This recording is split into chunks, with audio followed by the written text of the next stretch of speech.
Before you listen to this BBC podcast, I want to tell you why I love podcasting. Hi, my name's Tommy Dixon, and I make podcasts for the BBC. I'm a big fan of stories, always loved a good book. But when I started commuting for my first job, I discovered podcasts. I was blown away by how a creative idea and the right mixture of sounds could take you into a whole new world full of incredible stories. You know, the type that make you go, wow. And that kind of inspired me to give it a go myself, which, to cut a long story short, led to a BBC training scheme and a whole new career giving other people that exact same feeling. So if you want to hear amazing stories that make you go, wow, like I did, they're just a tap or a click away on BBC Sounds. BBC Sounds. Music, radio, podcasts.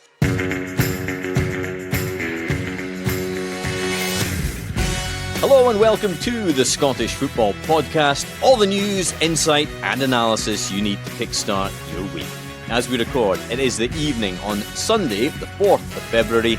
I'm Jonathan Sutherland, and coming up... In fact, I love Scotland. I've always wanted to manage in Scotland. With Neil Warnock set to be appointed as interim Aberdeen manager, is he the right man to turn things round at the Dons?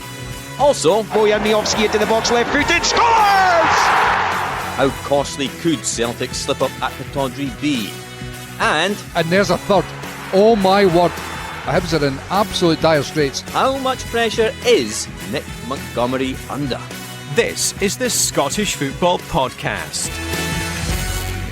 Joining us on the Scottish Football Podcast today are Marvin Bartley, the Queen of the South manager, and Mark Atkinson, sports editor for The Scotsman. And Marvin, if I can start with you, how was your football weekend?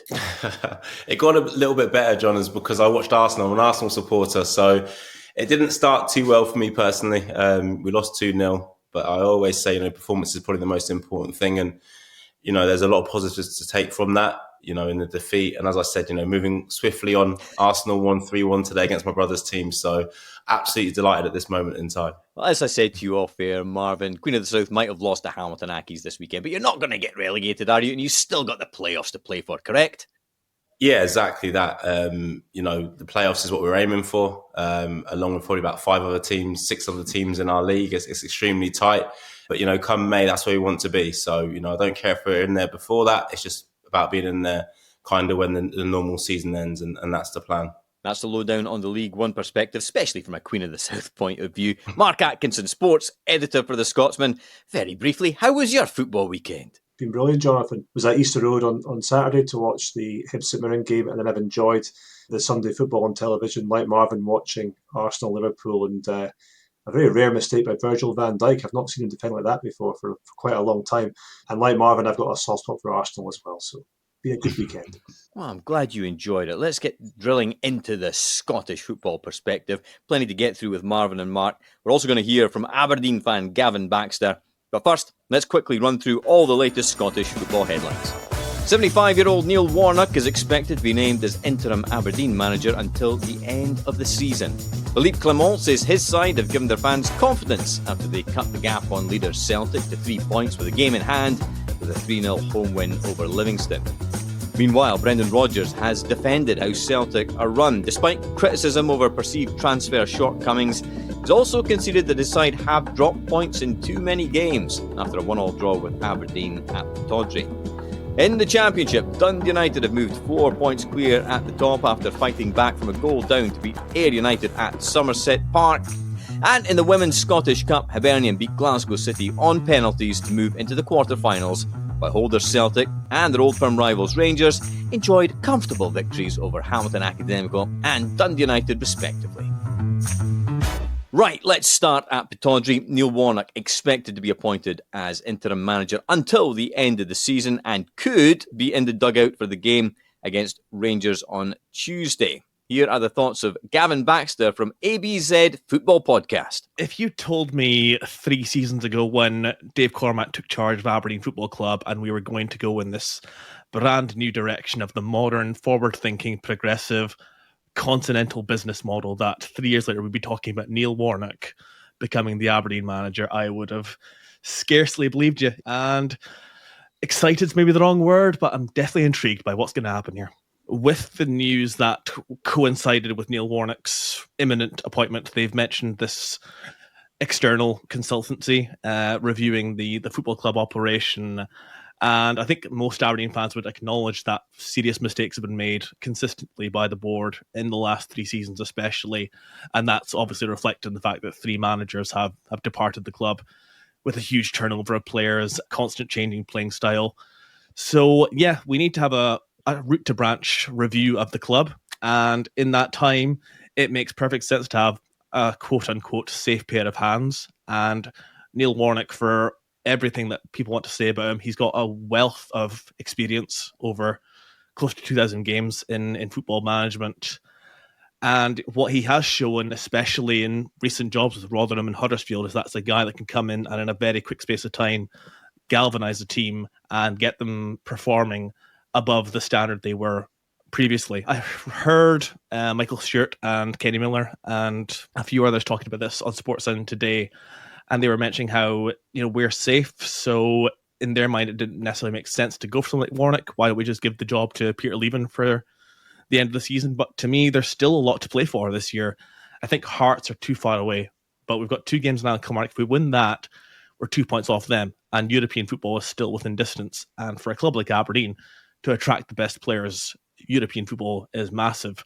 So it's too much of a risk for me to give Leven the job.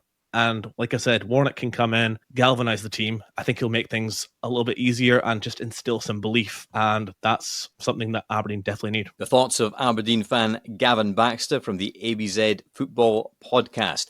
I think we're all a little bit interested and excited, perhaps, about the appointment of Neil Warnock at Aberdeen, should it happen, as it looks like it will. You certainly bring a degree of box office, you would have thought. Marvin Bartley, does the move make sense to you? It does make sense. Obviously, listening to that there, and I know Kenny and Mikey have got kind of a different view on it. But for me, I agree. I think Aberdeen do have a lot to play for. I think when a manager of that ilk, of all the games that he's managed, and he's managed at the top level, says he's interested in taking the job, I think as a club you have to jump at it. I think if you look at Aberdeen's squad, there's some fantastic players within it. They've got a talisman at the top end of it, definitely. But, you expect Neil to bring kind of that structure, motivation, and kind of like a no-nonsense as well, which I imagine a lot of Aberdeen fans are probably thinking they need at this moment in time. Also, the players within that squad, you're excited by an appointment like Neil Warnock. Like I said, he's a huge name within football, a massive character, and I'm sure they won't step the wrong side of him either. Mark Atkinson, for you, your view, does it make sense to sort of appoint a permanent interim manager, if you know what I mean, until the end of the season at Aberdeen, and it's Neil Warnock? Yes, it does make sense to me for a couple of reasons. Firstly, I'm not sure there's a standout candidate out there in the long term that fits the Aberdeen model. And secondly, they need someone to come in right now who's available and get them going, because there is still lots to play for. They may be sitting in the bottom half of the table, but they could easily get themselves up into 4th place. 3rd is probably, even by their standards, beyond them now, given what happened last season. But they could easily take 4th or 5th, which would bring likely European football. And there's still a Scottish Cup to play for. They have a reasonably straightforward tie on paper against Bonnie Rick Rose, and that would bring a quarter-final tie.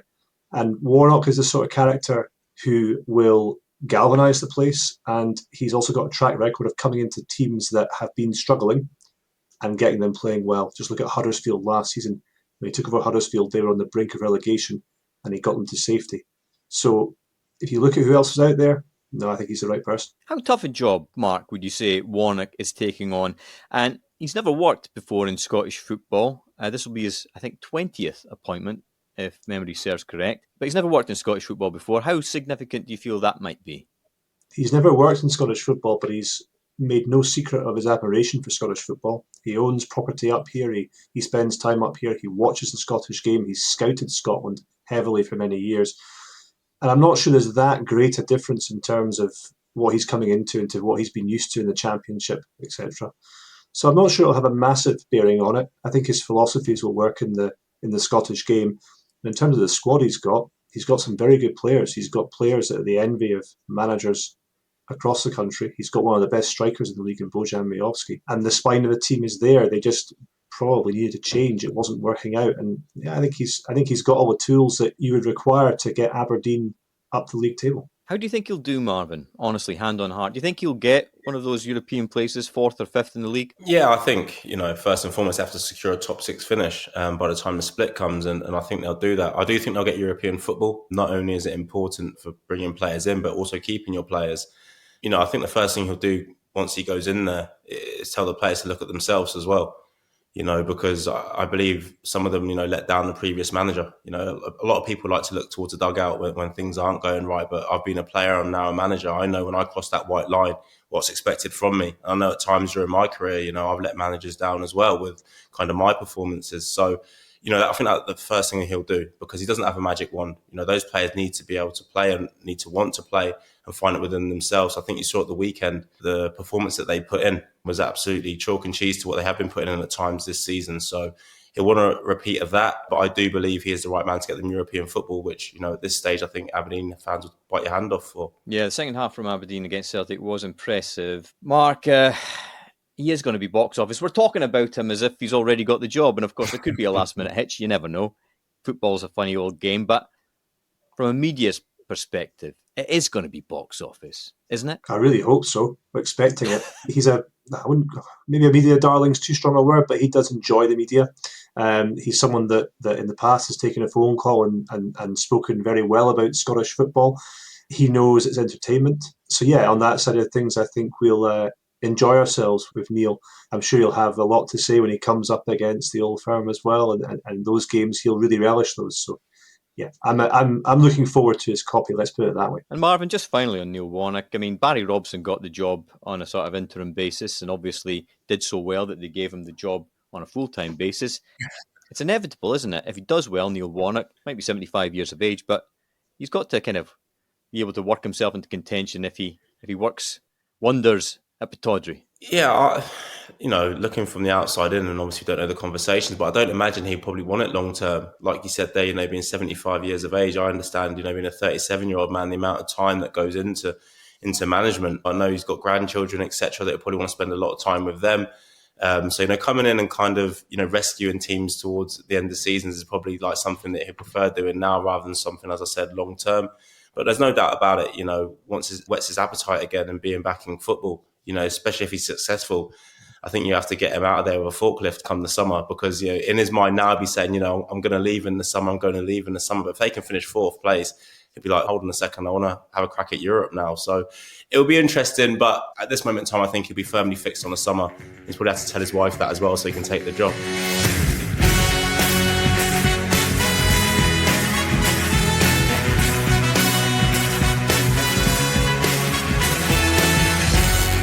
Let's turn our attention to the action on the pitch at the weekend. Aberdeen, obviously, with that draw against Celtic. We've spoken a lot about Aberdeen from a Celtic point of view.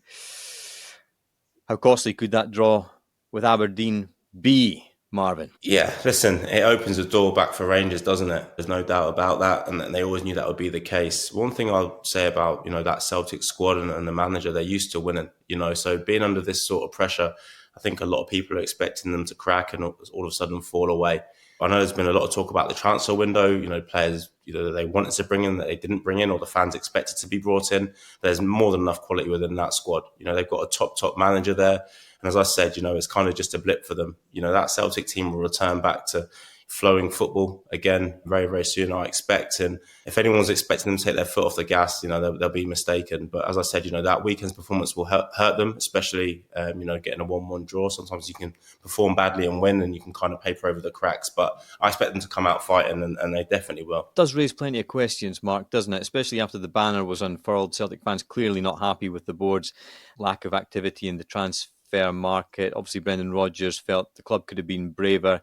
It all adds up to not exactly a happy mood at Celtic right now. Speaking to Kenny Miller, Lee Miller and Michael Stewart on Sunday Sports, and they all make Rangers marginal favourites now for the title. How do you see it? I'd still have Celtic as marginal favourites for me, because they still have the advantage and they also know how to win the league. And when you get to the business end of a title race, that counts for quite a lot. Been very impressed with Rangers under Philippe Clement. He's done a fantastic job with the squad he's inherited. But as Marvin was saying, there's still a lot of quality in the Celtic squad. And remember, Celtic didn't have a couple of key players against Aberdeen. And Pittodrie is not an easy place to go. Just ask Rangers, who've gone there and dropped points as well. So while that result appears damaging on the face of it, I still think Celtic have got enough to bounce back. I still would make them the favourites. But the pressure will obviously get turned up if Rangers do win against Aberdeen 24 hours before they play Hibs. It's fascinating. Yeah. But yeah, if I had to go and put my mortgage on it, I still would go with Celtic. But it's getting closer. Yeah, 3-0 victory for Rangers, obviously, against your old side, Livingston. Marvin, I have to say, it is looking bleak from their point of view. Can your old team get out of this? Yeah, they can. Definitely, there's more than enough points to play for. I think looking at it now, they're probably chasing kind of Ross County for that playoff spot. I can't see them finishing any higher than that. But things can quickly change, and I love the split, coming up to Scotland and people saying to me, they have a split up there, and I didn't even understand it, but now it makes things so interesting because, like you said, if you're, within 4 points, 5 points of the team just above you, things can change really, really quickly. And one thing for Livingston, they can't afford that gap to get any bigger. I know Ross County have 2 games in hand and they're difficult games, but Livingston need to find a win from somewhere. They need to just get over the line in the game and the confidence will come back. But I still do believe they can do it, but it will be via the playoffs. When Davy Martindale listens to this podcast on Monday morning, Marvin, he'll now have a big smile on his face for the first time in 2024. Oh, it's been a while since he's had a smile, I imagine, so let's give him that.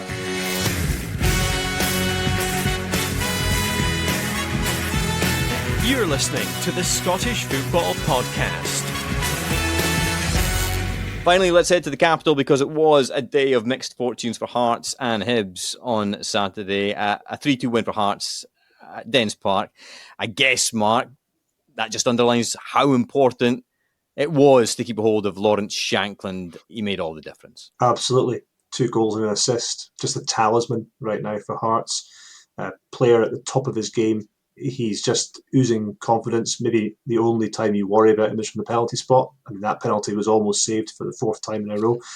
But he also elevates the players around him. They feed off him. They know that no matter who they're playing against in this division, they've got someone who can score a goal out of nothing. He's on 21 goals now for the season. I mean, he could quite conceivably hit 30, which would be an astonishing achievement. Just a really, really good player who has got so much to play for with the Scotland squad in the summer. And I can't see Hearts not finishing 3rd now. He will fire them there. Marvin, it wasn't that long ago. There were plenty of grumbles down Gorgie Way about the manager, Stephen Naismith. But is he getting now the credit he deserves?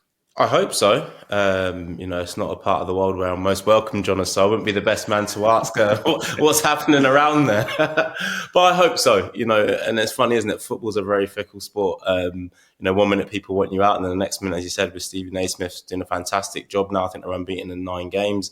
I'm sure they'll be speaking about him very differently. But it's fantastic to see, a young manager being given the job in the top flight and then really take it into his stride. And he'll be the first to admit it's not just about him. There's a fantastic backroom staff, but they've been brilliant. And, to show that bounce back ability as a manager, listen, when you're on the sidelines and you're 2-0 down, your heart's going absolutely crazy. But to come back, not once, but on 2 occasions against Dundee, there's no better way of winning the game. Even if you can win a game 3-0, you'll choose to go 2-0 down and then win 3-2 because it takes you through an emotional roller coaster, which for some reasons is so addictive as a manager. But as I said, I hope he's getting the credit he does deserve. They're favourites for 3rd place now. I can't see them not finishing 3rd.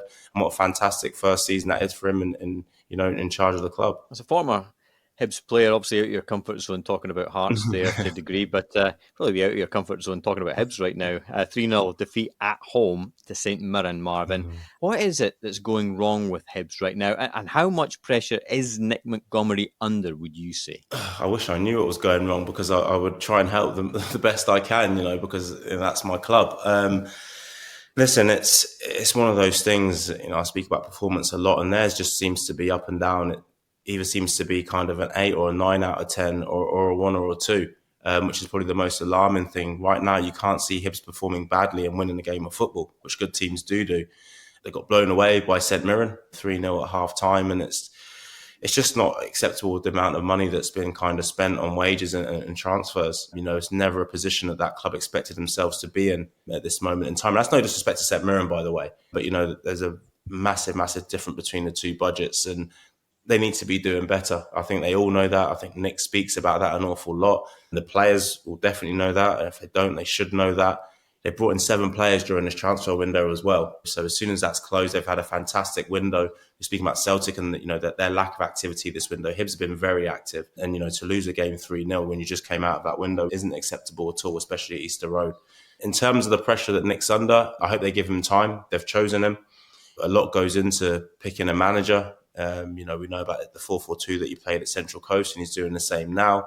So, they need to back him, which they have, and now they need to, allow him to have a little bit of time to get this to work. Because as I said, football's too reactive. If there was a better man than Nick Montgomery out there at the time, he would have been appointed. Clearly there wasn't. So, I don't think anyone else has become available now where you think, let's chop and change it. But he'll know he needs results, because the fans expect, definitely. And I think, there are a lot of boos and a lot of empty seats come the 90th minute as well. Yeah, patience is a big word, isn't it, Mark, in football? And it's usually in short supply. And clearly, we could see for ourselves how the Hibs fans were feeling about things on Saturday. And no wonder. What's your reading of the mood music around Easter Road right now? Yeah, I was there yesterday, and the mood music's not good among the fan base. I think he's lost at least half of the fans now in a short space of time. There's at Hibs at the moment, there's a real impatience to do well, partly because Hearts have done so well in the past couple of years, and the two go hand in hand. And there's just this desire to get back to that level really quickly. And the reality is it's not going to happen, and it won't happen quickly. It won't happen quickly, but also it won't happen if you keep changing your manager every 6 to 9 months. And Montgomery has shown some good things, but the performance on Saturday did have alarm bells ringing. His problem has been imbalanced squad and a lot of players who have either been injured or international duty. They come back this month. And if you look at what they've got coming up, they've got Celtic on Wednesday, a difficult match, but at home they drew with Celtic last time out. And then they have the cup tie against Inverness, followed by Aberdeen, Dundee, and then Hearts on the last day of the month. If they can come through that period unscathed, then I think Montgomery will see the season out, no problem.